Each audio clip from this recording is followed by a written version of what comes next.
welcome everybody to what will be probably my first Let's Play series. The game I'll be playing is Moonstone Island. So it combines a few games that you probably already heard of.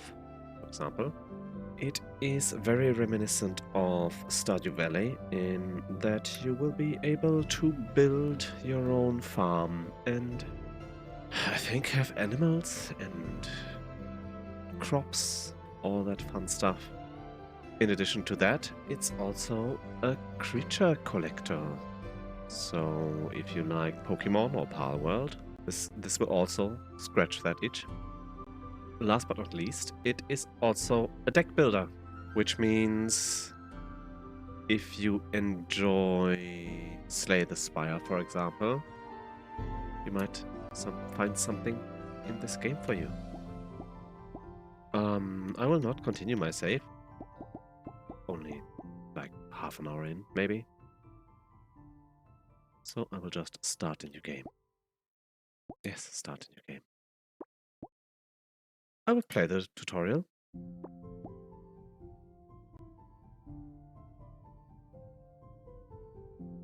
Alright, that's fine. You can use the autosave slot.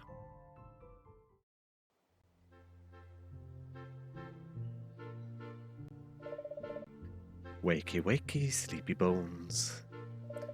I know it's your last day at home, but that doesn't mean you can skip your chores. Come over here and give your old man a hand. So, we are this little blue person.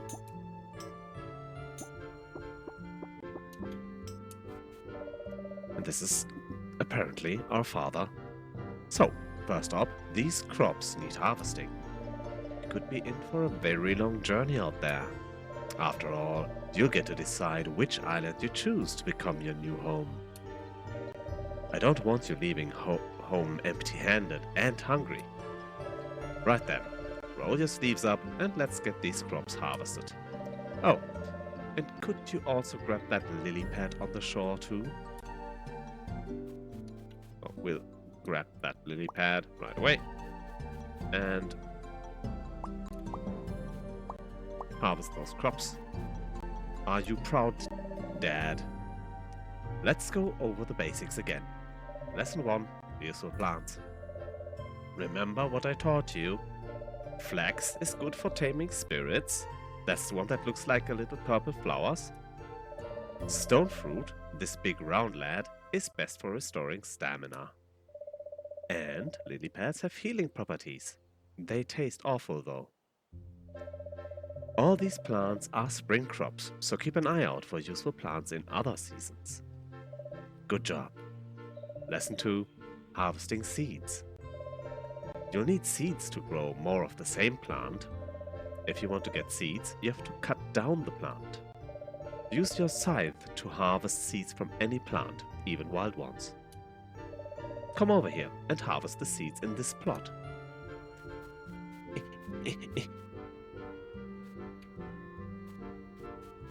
So, yeah, left trigger. Exactly, that opens our wheel. And with X we harvest seeds now.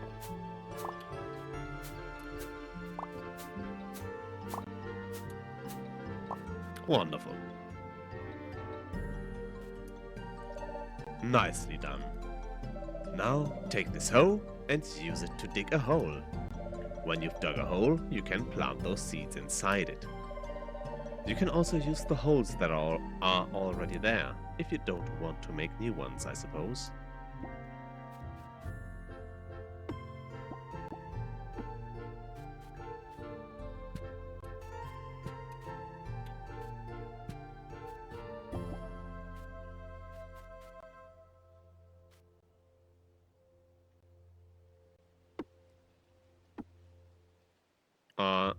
It's saying confuse, consume, but I'm confused.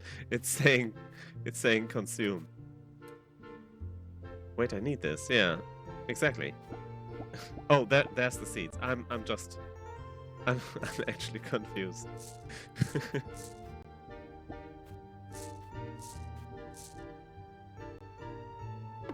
Okay, come on, one more.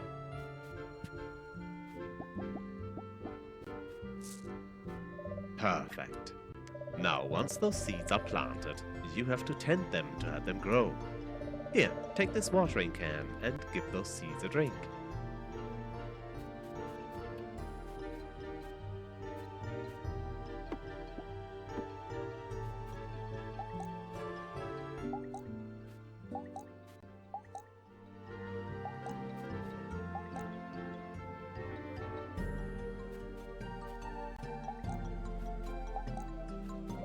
Beautifully done. Lesson 3, growing plants. Remember, crops need to be watered every day. If not, they'll wither and die, and you'll lose all your hard work. Of course, you can always hope for a rainy day to do the job for you. But stay there a tick. There's something else I want you to have. You see, I've been raising 3 spirits in secret. They still need plenty more training, but they'll be strong enough to keep you safe. You might have seen this before. It's your mother's medallion. It's a sort of portal to a pocket dimension where spirits can reside. This medallion is yours now, and I've put the spirits I've been training in there already. Pop into the medallion and choose one to have as your companion. It isn't a test, don't worry, they're all good.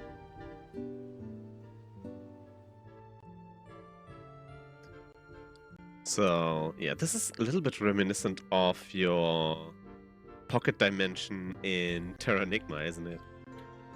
So, we have Sheep. And here you already see both the aspect of deck builders and the aspect of creature collectors. You have these creatures and they come with a deck of cards. So this one's apparently fire. Burn and removes armor. Oh, bash also reduces armor. And 4 fire damage to 2 random enemies. So a little bit of AoE. Right. And you, Ankilo?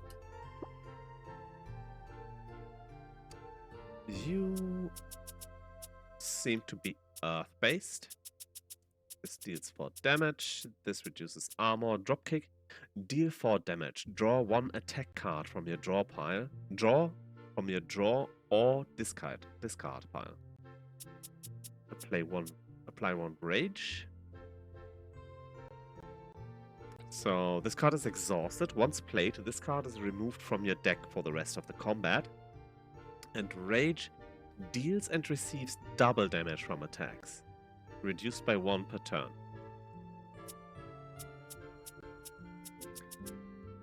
So looking at our armor,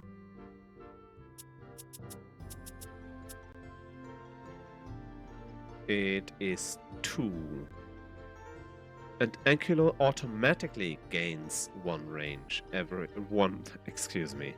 Ankilo automatically gains 1 rage every 3 turns.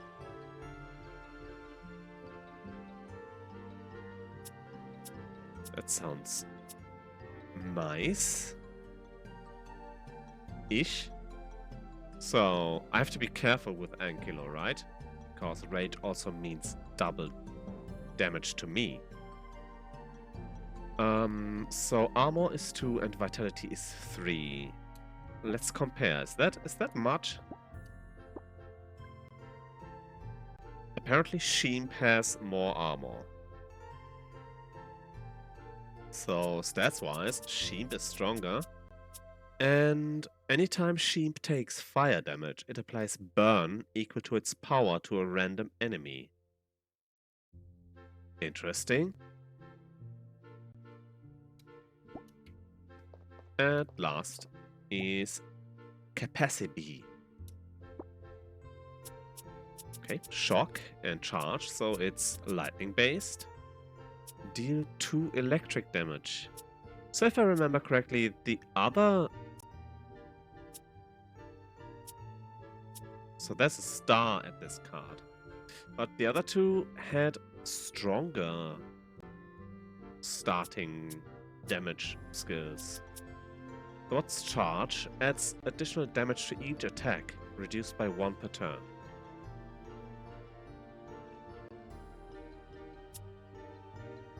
Oh, this one deals 2 electric damage 3 times.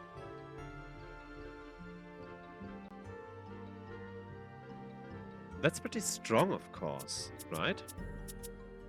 If you have charge and use this, it basically means that you do 4 damage 3 times with shock.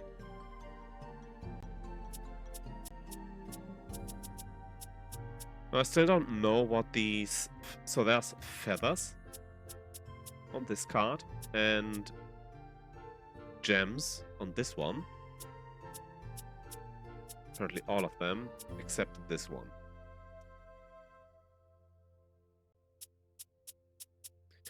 Oh well. So Sheemp over here seems to have the best stats. Right? It has an armor stat of 3. And burn means takes fire damage at the start of each turn, reduced by half per turn. So this would mean 7 damage over 3 turns. Also removes 1 armor. Torch is pretty strong, dealing 4 fire damage, flat. And Fireball, dealing 4 fire damage to 2 random enemies. I think I like Sheemp. Pick this spirit. You're mine now. Sheemp! Great choice. I thought you might choose that one. I'm sure you will... Sorry. I'm sure you two will take good care of each other. Don't worry about the other two. Your mother and I will take care of them. It's not like Professor Oak, who will just eat them or something like that. Oh, look over there! A wild spirit! This is perfect timing. Get over there and show me what you and your spirit can do. Rooster fight!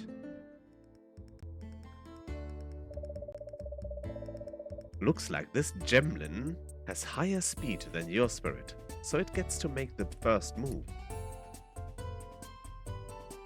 Oh no! Throwing rocks? That's illegal.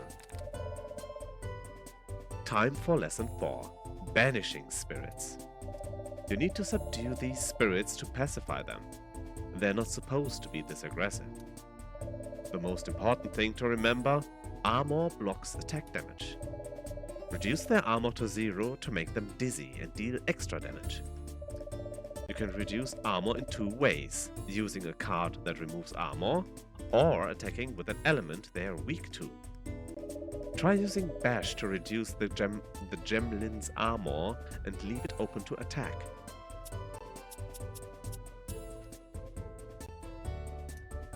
Bash you. You got bashed. Perfect. The bond between you and your spirit is already strong, if you say so. Don't forget, you reduce your opponent's armor to 0, it will get dizzy. Being dizzy makes them miss the next turn, which is your chance to deal more damage. Now you've got 2 energy left, so play 2 more cards.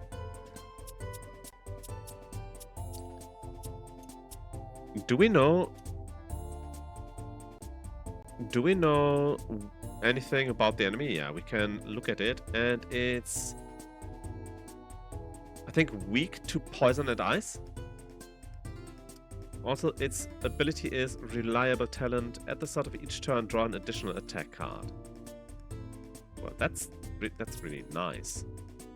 Nevertheless, we will just pelt it with the torch skill. And now you're all out of energy.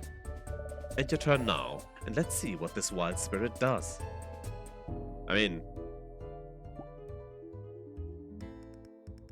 it's throwing a rock again. Rude. Oh dear, that looked like it hurt. Actually, it did. I'm half life. Just to be safe, you should heal your spirit.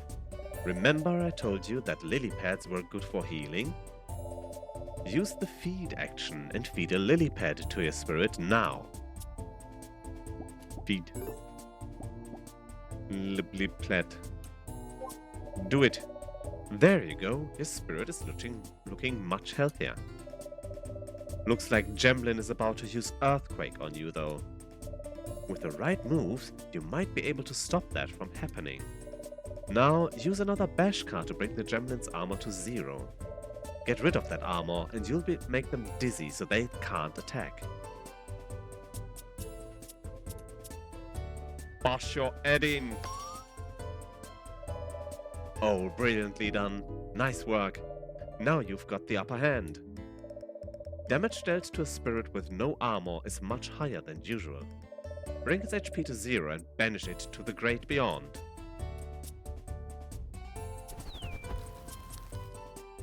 Oh, I don't have... I'm out of energy. Okay.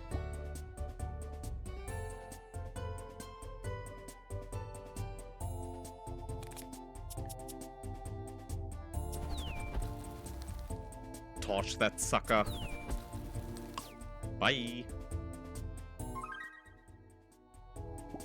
Found a stone fruit. Bash him plus 10% XP. Okay. Guess that's some kind of achievement. Great work. One more thing. Lesson 4.5, I suppose. Spirits can be tamed and brought into your medallion. Tame a spirit and you can use it in future battles. Remember to have flax on hand for taming. Spirits love it.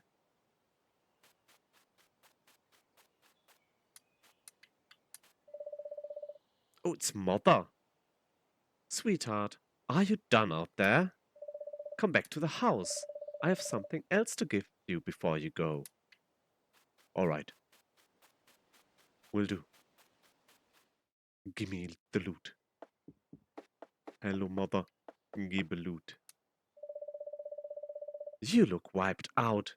Did your father have you banishing spirits for him? Of course he did. I'll make you a cup of tea, you poor thing. Oh, and I'd like a cup of tea right now, but it's a little late for me. Why don't you eat one of those stone fruit you got harvested to gain back some of your energy?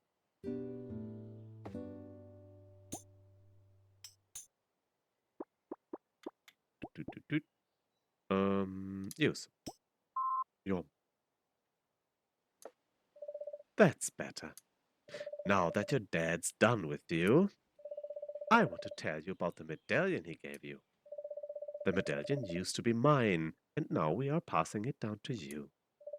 Your Moonstone medallion is a sacred tool invented by alchemists that came before us.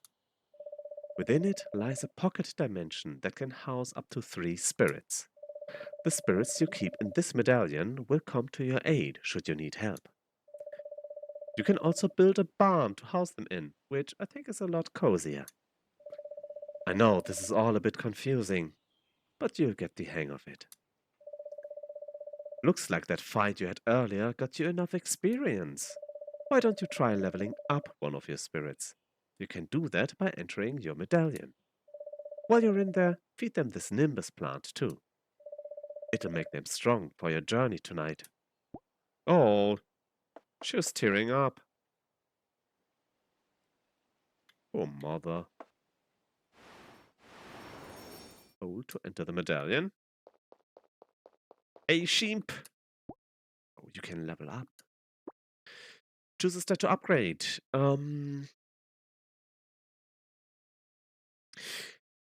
I feel armor is a pretty important stat.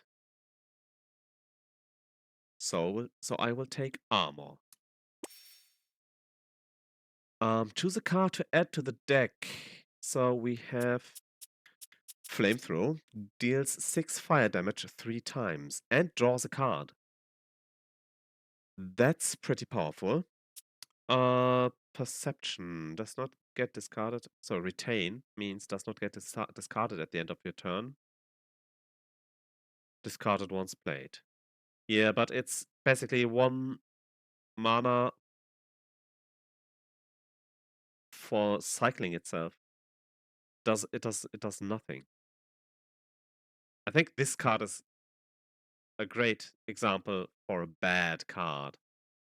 Can I see information? Like, most of the time you can upgrade cards in these games, like in those deck builders. And it would be interesting to know if upgrading would increase the number of cards.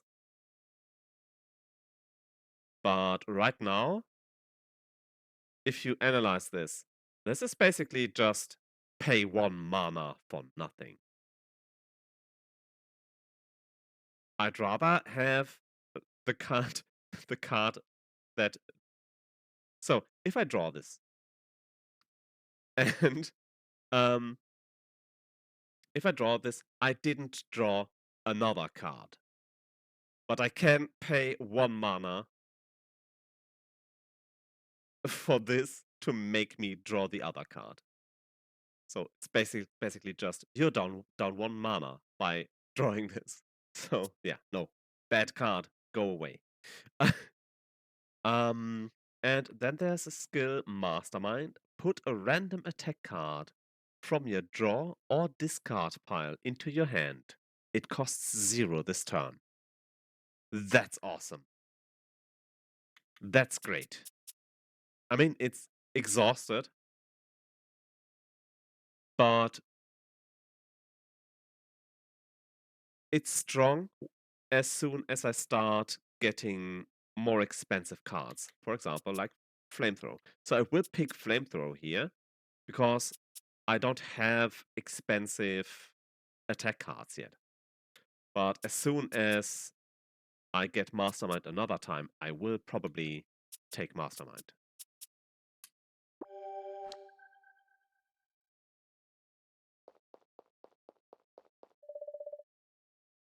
Don't leave just yet. You've got a long journey ahead of you. You should feed the Nimbus plant to your spirit first. Oh, look at her tearing up. That's so. That.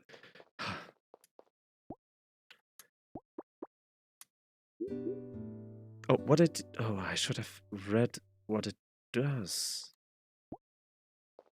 Oh, it'll be fine.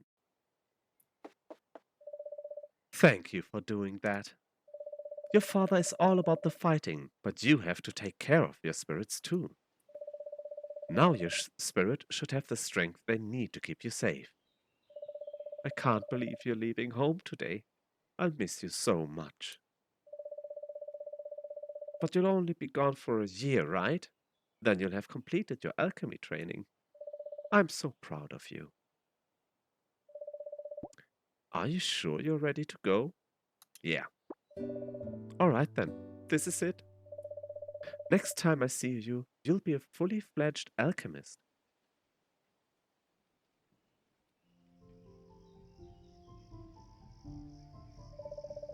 This is one last gift for you, kid.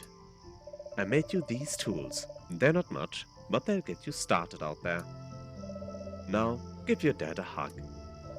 We're both so proud of you. I got hammer, I got axe, broom, and alchemist tent. Here's a few seeds from the garden. I've been saving them for you. Plant them as soon as you settle in, okay? You'll need them for your big adventure. Flax and stonefruit seeds? Just remember, we'll be with you wherever you are, wherever you decide to call home. And we love you so much. And I'm proud to see you following in our footsteps, sweetheart. You're going to make a great alchemist. Remember, all alchemists share a love of things that grow. That applies not only to your crops, but also to the people around you. Oh, my darling, I'm so excited to see who you grow into. Just promise me you'll be safe out there. The world is changing, becoming more dangerous. I'll do my best. Oh, you sound just like your father. I'm just going to have to trust you.